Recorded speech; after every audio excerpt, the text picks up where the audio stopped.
Morning students, welcome to Hindi class. I hope you all are fine and safe at home. Students, try to complete your work and stipulate time. Now it's your duty to involve yourself in academic is best way. Okay students, let us first of all I want to tell you कि last class में मैंने आपको दंतुरित मुस्कान कविता करवाई थी, तो this time आपकी syllabus में नहीं है। तो आज हम जो करने जा रहे हैं वो है आपकी चैप्टर 8 कन्यादान। बेटा मैं इसको बढ़ाने से पहले आपको बता दूं कि कन्यादान जो है ऋतुराज जी द्वारा लिखी हुई कविता है और इसके अंदर उन्होंने ये आधुनिक युग के कवि रहे हैं। हमारे कवि ने जो है नई कविता के क्षेत्र में बहुत विशिष्ट पहचान बनाई है इन्होंने, और ये जो है भरतपुर राजस्थान में हुए थे पैदा। तो वहाँ पर इन्होंने अपनी एमए की अंग्रेजी के विषय में परीक्षा पास की थी और 40 वर्ष तक इन्होंने अंग्रेजी साहित्य में पढ़ाने का भी कार्य किया था। तो आइए इस ऋतुराज जी इस कन्यादान कविता के अंदर क्या कह रहे हैं। इनकी इस कन्यादान कविता में मैं आपको थोड़ा सा संक्षिप्त परिचय दूं कि माँ बेटी के प्रेम और सीख के ऊपर है ये कन्यादान कविता। इसके अंदर माँ बेटी को अपने परंपरागत आदर्श रूप से हटकर सीख दे रही है कि बेटी और माँ का जो संबंध होता है बहुत घनिष्ठ होता है, आत्मा के साथ मिला होता है उनका ये संबंध। और जो माँ है वो सामाजिक मूल्यों की परिभाषा यहाँ पर देने का प्रयत्न किया है उन्होंने कि जो स्त्री, वो बताते हैं सामाजिक व्यवस्था में स्त्री का जो आचरण होता है कुछ प्रतिमान गढ़ लिए गए हैं इसके अंदर, और कवि ने उन्हें ही तोड़ने का प्रयास किया है कि कोमलता बताई गई है लड़की की, कमजोरी का उपहास उसका किया जाता है कि लड़की कोमल होती है और कमज़ोर होती है। तो यहाँ जो बेटी है वो माँ, जो बेटी है वो माँ उसको सीख देती है, ज़िंदगी भर के सुख दुख की साथी होती है माँ उसकी, और इसलिए यहाँ पर माँ उसे अपनी अंतिम पूंजी भी कहती है अपनी बेटी को, उसके प्रति वो भावुक होती है। कविता के अंदर जो है स्त्री जीवन को कमज़ोर करने वाली बातों का उल्लेख किया गया है यहाँ पर, और उसी का ही खंडन करते हुए वो अपनी बेटी को समझाती है कि जब उसे दूसरे घर जाना है विवाह के बाद, तो वो अपने मन के अंदर सौंदर्य रूप से गर्वित ना हो, आभूषणों का लालच मत करे कि नए जीवन में प्रवेश करने के जाना है तो स्त्री मतलब जो है वो आभूषणों से मोहित हो जाती है। वो अपनी बेटी को जीवन की सीख देती है कि वहाँ जाकर उसे साहसी और निडर बनकर और अपने जीवन को संघर्ष से कैसे जीना है। एक छोटी सी कविता है, तो आइए चलो पढ़े। कन्यादान।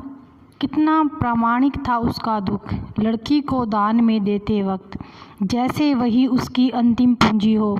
लड़की अभी सियानी नहीं थी, अभी इतनी भोली सरल थी कि उसे सुख का आभास तो होता था लेकिन दुख बाँचना नहीं आता था।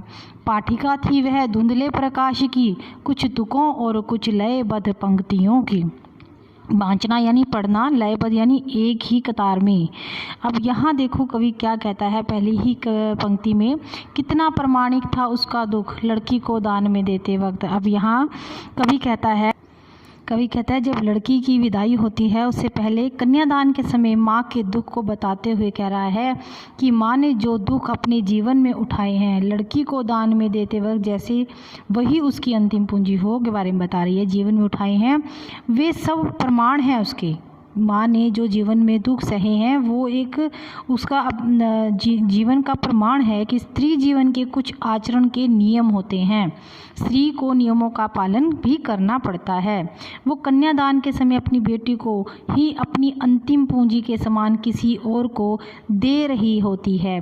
और क्या कहती है, लड़की अभी सियानी नहीं थी, अभी इतनी भोली सरल थी। और कहती है कि उसकी बेटी अभी इतनी भोली है, समझदार नहीं है, वो सिर्फ भोली है कि उसे सुख का आभास तो होता था लेकिन दुख बाँचना नहीं आता था, कि वो नए जीवन के बारे में सिर्फ सुख को अनुभव कर रही थी, उसे दुख के बारे में, दुख का सामना कैसे किया जाता है उसकी कोई भी समझ नहीं थी कि जीवन में सुख के साथ दुख के बादल भी आते हैं, इसके बारे में उसे नहीं पता था। पाठिका थी वह धुंधले प्रकाश की, ऐसा लगता था जैसे वो जो बालिका है धुंधले से प्रकाश में जो है कुछ तुकों और कुछ लयबद्ध पंक्तियों की के जो धुंधले प्रकाश के जीवन रूपी कविता है उसे कुछ लयबद्ध पंक्तियों को पढ़ने का प्रयास कर रही है कि एक पंक्ति में कविता लिखी है और उसे पढ़ने का प्रयास कर रही है।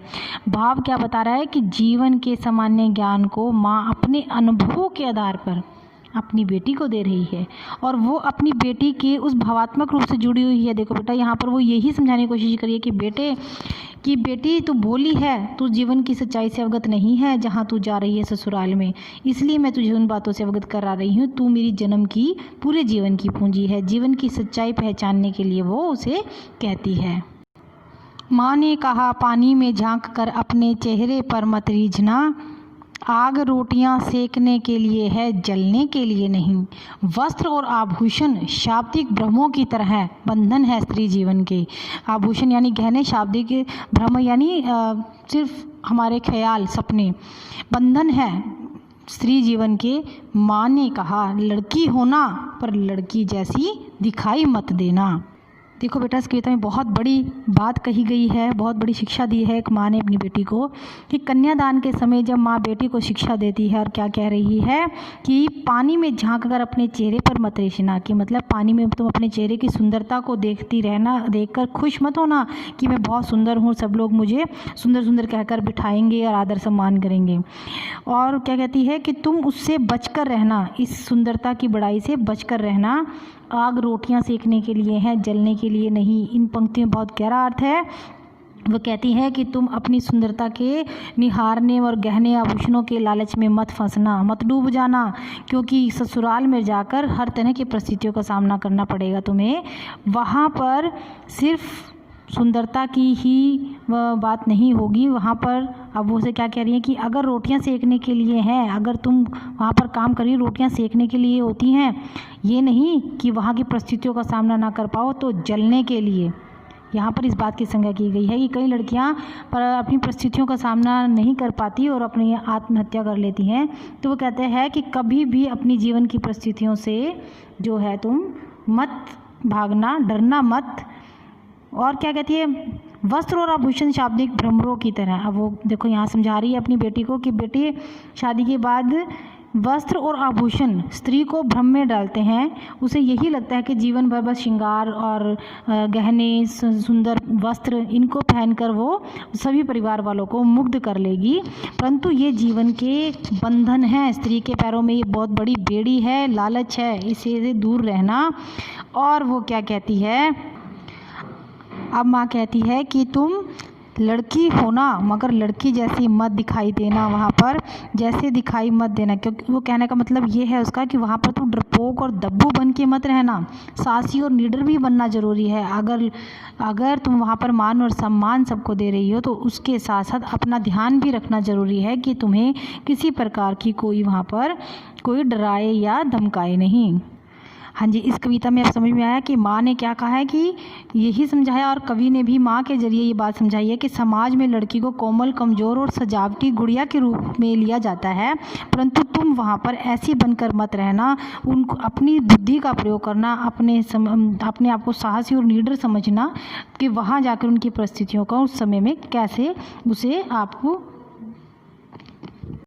इसी कारण माँ ने उसे लड़की होते हुए भी लड़की जैसी दिखाई ना देने की बात कही है कि तुम्हें वहाँ पर पूरी मजबूती के साथ रहना होगा।